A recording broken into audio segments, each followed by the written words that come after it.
meus caros. Então, Paprika e A Origem são dois filmes que possuem certas semelhanças, mas seguem estilos diferentes. Paprika segue um estilo mais próximo do experimental, já A Origem segue um estilo mais próximo do clássico mesmo, né?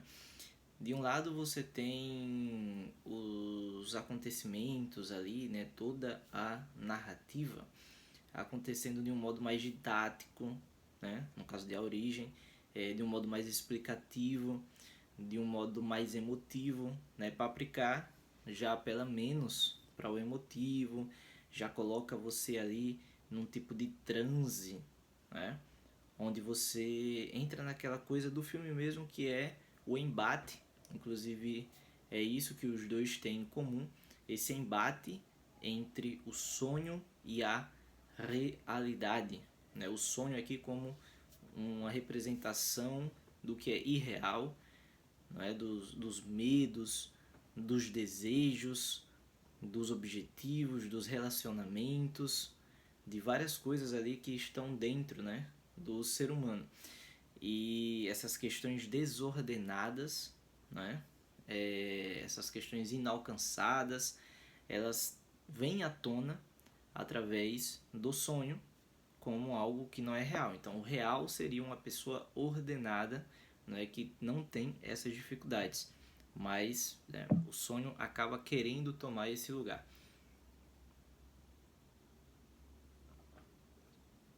E para aplicar então vai ter esse uso de imagens, né, imagens fabulosas, coloridas, que colocam você, né, em todo esse transe. Já A Origem vai ter uma coisa muito mais de um suspense, que você fica ali, né, naquela história, querendo tanto entender melhor o passado do protagonista, quanto entender, enfim, né, saber o que, é que vai acontecer, né, saber qual que vai ser o decorrer da história mesmo, né, como é de comum, como é de convenção mesmo, né. E nesse caso aqui do A Origem você fica mais nesse momento de suspense mesmo, né, hipnótico ali, meio que hipnotizado, porque é uma história de fato muito interessante, muito curiosa, né. Bom, nos dois casos, como eu falei, o reino dos sonhos vai ser esse reino, né, sobretudo em Paprika, de perca de identidade. Então, justamente pelo fato do sujeito não ter essa identidade ordenada, ele acaba perdendo, né? Nesse reino ele se mistura ali com outros eus, né? Ou com a identidade de outras pessoas, e os medos, os desejos, as coisas não resolvidas vêm à tona. Então, por exemplo, o próprio Konokawa tem um papel assim central no filme, o que é até curioso, né? O nome do filme é Paprika, mas ele tem um papel assim central no filme, porque ele teve um problema no seu passado. Então teve uma questão ali, ele estava fazendo o filme, não terminou o filme, traiu o amigo, sente que traiu o amigo, sente culpa, né? Então no caso dele é a culpa por ter traído o amigo, por ter se traído, né? Por não ter continuado aquilo que ele se propôs a fazer, aquilo que ele queria, que era um sonho para ele, né? E só quando ele consegue se reconciliar com esse passado, assim como só quando a Páprica consegue se reconciliar com o seu outro eu, com a sua personalidade, né? Só quando ela consegue unir a sua personalidade, só quando, no caso de A Origem, o personagem também consegue se reconciliar com a sua esposa, com o seu passado, com o seu sentimento de culpa, é que eles conseguem adentrar na realidade, né? Então essa é que é a coisa dos dois filmes. E o que, que seria de fato essa realidade, né? O que, que a gente pode trazer para a nossa vida? O que tudo isso tem a ver com a nossa vida? Bom, a gente podia fazer aqui reflexões, né, sobre essa coisa do inconsciente coletivo do Jung, por exemplo, né, ou pelo menos o modo como ele trata dessa questão, mas para além disso, né, para além de pensar nos sonhos em si, vamos pensar nessa representação, né? Nessa representação do reino dos sonhos como esse mundo que nós não controlamos. E não controlamos, sobretudo porque nós não controlamos os nossos medos, os nossos desejos, os nossos objetivos, não temos um eixo, não temos uma identidade. Então toda essa confusão, toda essa desordem nos aproxima desse reino que não controlamos, que é o reino dos sonhos, e nos afasta do único reino que nós podemos de fato controlar, que é o modo como nós nos relacionamos com a realidade. Então nós não controlamos a realidade como um todo, mas nós controlamos o modo como nós vamos nos relacionar com ela, o modo como nós vamos dizer eu sou Misael, eu sou Yasmin, minha esposa aqui, você vai dizer eu sou tal pessoa. Então o modo como você se coloca no mundo, isso você controla, né? Mas para isso você tem que controlar antes um monte de coisas, né? Então nesses filmes nós vemos que forças externas tentam desordenar o nosso interior. E o segredo, né, o pulo do gato, é justamente nós ordenarmos o nosso interior para estarmos imunes a estes ladrões de sonhos que tentam, né, roubar a nossa paz, né, enquanto dormimos, tentam roubar nossas ideias, tentam implantar ideias em nossas mentes ou tentam, enfim, nos colocar presos, tentam nos prender nos sonhos, né? Então você vai ou depender que outra pessoa venha, então vai vir uma páprica que vai te salvar, né? Que vai fazer uma terapia ali no seu sonho para te salvar, para impedir que você fique preso ali, né? Então, às vezes é isso, às vezes é uma pessoa que nos ajuda a não cair nessas coisas, né? Nos ajuda a nos libertar. Mas essa pessoa vai nos ajudar a nós mesmos fazermos isso. Então é você quem vai fazer isso no final das contas, né? É você quem vai ordenar o seu interior. Ninguém vai fazer isso por você. Alguém vai ser uma referência, alguém vai te ajudar nisso daí. E então, o que é, afinal de contas, esse interior ordenado? Né? Para não ficar uma coisa assim abstrata, né?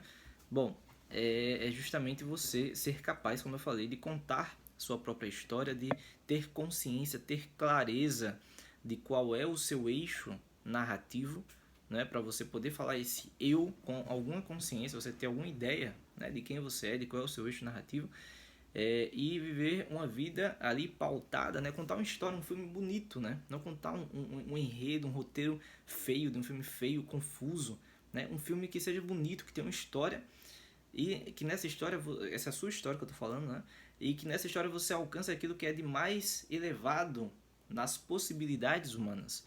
Então existe a possibilidade de você alcançar um nível elevado de vida interior, né? Uma elevação pessoal. E é justamente esse é o chamado, é viver de acordo com isso, né? Que está relacionado ao amor, à entrega, ao serviço ao próximo e está relacionado, claro, à sua própria capacidade de se elevar, de você poder responder, né? Quem eu sou perante a morte, ou seja, você se elevar no nível de maturidade também. É justamente essa estrutura interior que vai determinar como você vai lidar com as coisas da vida, né? Então, pega os exemplos desse filme, coisas como relacionamento, inveja, medo, culpa, desejos, esses temas que estão presentes nesses filmes, como você vai se relacionar com isso depende justamente disso, da sua estrutura interior, né? Então, quando a sua esposa te contrariar em algo, fizer algo, né, contrário ao que você esperaria que ela fizesse, ou quando, né, qualquer outra pessoa dentro do seu círculo de relacionamentos fizer isso, ou quando você tem uma tentação, né? Afinal de contas, a tentação, por exemplo, esses sonhos aqui, né, esses inimigos, essas forças externas são como os demônios que querem, né, mudar a nossa perspectiva sobre a realidade. Essa coisa de você querer se prender no sonho. É o diabo que chega para o Cristo e fala: eu vou transformar a pedra em pão, né? Então você tem que se prender ao que é real, né? Então o modo como você vai lidar com a tentação, o modo como você vai lidar com as suas culpas, com os seus medos, uma situação concreta que exige que você seja corajoso, que você seja humilde, que você seja caridoso, que você seja paciente, né? O modo como você vai lidar com a preguiça. Então Então, quando você tiver que trabalhar, quando você tiver que esticar mais 1 hora de trabalho, quando você tiver que ler, que tiver que estudar, tiver que passar ali, né, você está num momento de tentação a parar, a ser preguiçoso, a não fazer. Tudo isso, as decisões que você vai tomar vão estar pautadas no seu interior, no seu eu interior, no quanto o seu interior está bem ordenado, né? Mas Misael, como é que faz isso? Afinal de contas, não basta você dizer para fazer tudo isso e não dizer como é que faz isso. Bom, existem vários caminhos, mas os filmes ajudam muito nisso. Os filmes são uma ferramenta maravilhosa para trabalhar essa elevação interior, justamente porque os filmes vão fortalecer o seu interior, né? Eles vão te dar essa estrutura interior a partir dos exemplos, a partir do simbolismo, a partir das imagens, a partir da elevação da sua inteligência, etc, etc, etc, né? Então, os filmes, eles vão fazer isso, vão fazer com que você... Então, veja o poder do filme, né? Uma situação concreta, né? Como você vai agir perante uma contrariedade da vida, uma contrariedade do trabalho, uma contrariedade da sua esposa, do seu esposo, do seu filho. Como você vai agir perante essa contrariedade? Isso é uma das coisas que o filme vai fazer, mesmo sem você nem perceber direito. Você vai ter mudado, você vai ter melhorado, né? Esse é o poder do cinema. Só que, claro, há treino para isso, né? Há treino para você ficar mais aberto a isso, mais propício a isso. E é esse treino que a gente faz no Cineclube Anima. Então, se você quer aprender, né, para que você possa aprender mais sobre esse filme, Paprika, e para que você possa aprender mais, portanto, também, né, a partir desse filme e de outros filmes depois, mais sobre, enfim, né, o aprendizado que a gente tem com esses filmes, sobre a elevação que a gente pode ter com esses filmes, eu te convido a participar do Cineclube Anima. Então, a reunião desse mês é sobre esse filme, Paprika, né? Como funciona? São reuniões online. Nessas reuniões nós vamos, né, em cada reunião a gente conversa sobre um filme, conversamos sobre um filme ali na reunião, e eu vou trazer essa perspectiva, né? Então eu vou comentar as características técnicas do filme, como elas fazem com que nós tenhamos determinada percepção, né? Determinado retrato da realidade é feito naquele filme através da sua forma, né? Eu vou destrinchar isso daí. Então, a partir disso, a gente vai aprender um pouco mais sobre cinema e vai aprender um pouco mais sobre a vida humana. E eu vou te dar um exercício em cada filme. Então, nesse caso, né, nesse Paprika aqui, para que não fique nada assim abstrato, né? Você fala um monte de coisa, não sei o que, e aí, na minha vida, o que é que eu faço, né? Então, eu vou te dar um exercício prático, um exercício para você durante um mês ir fazendo alguma coisa ali que você vai ver que vai lapidar o seu interior, né? Então, a gente vai partir das reflexões. Então, nessa reunião, nós vamos fazer reflexões sobre o filme em questão, né? Como isso que eu fiz aqui agora, de um modo ainda mais profundo, de um modo ainda mais detalhado, ok? Então você entra lá, né? Vai ter um link aqui na descrição, e aí você assina lá, você vai ter acesso, né, nesse formato, nesse modelo. É uma nova edição aqui do Cineclube Anima, né? Você que está entrando aqui nessa nova edição, você vai ter esse preço que, né, um preço que eu não sei por quanto tempo vai continuar, né, esse preço agora dessa edição. Pode ser que aumente, né, em breve. E dentro desse preço aqui você vai ter aí acesso a 1 ano à plataforma, né? Geralmente nós temos uma reunião por mês. Após cada reunião vai ficar gravada a reunião. Então, você não conseguiu participar ao vivo, você vai ter lá a gravação na plataforma. Então, você vai ter acesso a essa plataforma durante 1 ano. Vai ter a gravação do Paprika, que é essa reunião agora, e vai ter as demais gravações desta edição. Você vai ter 1 ano ali de acesso à plataforma. E caso você esteja com pouco tempo, né, até mesmo para ver uma reunião ou outra, você sempre vai ter acesso ao Guia Prático do Cinéfilo Ilusionado. Nesse guia prático, você vai ter esse exercício, né? Então, bom, eu não vi a reunião, não vou ver a reunião inteira, não sei em que momento que o Misael deu esse exercício, vai ter lá o exercício, né? Você vai ter uma ideia da reflexão que foi feita, né? Você pode ver o filme, pode não ver o filme, você vai saber a reflexão que foi feita e vai ter lá o exercício, né? Claro que vendo a reunião você vai entender melhor o contexto e tal, mas é uma maneira de você ter acesso ao exercício sem necessariamente ter visto toda a reunião. Beleza? Então tá feito o convite. Só clicar aí no link da bio e nos vemos lá na reunião.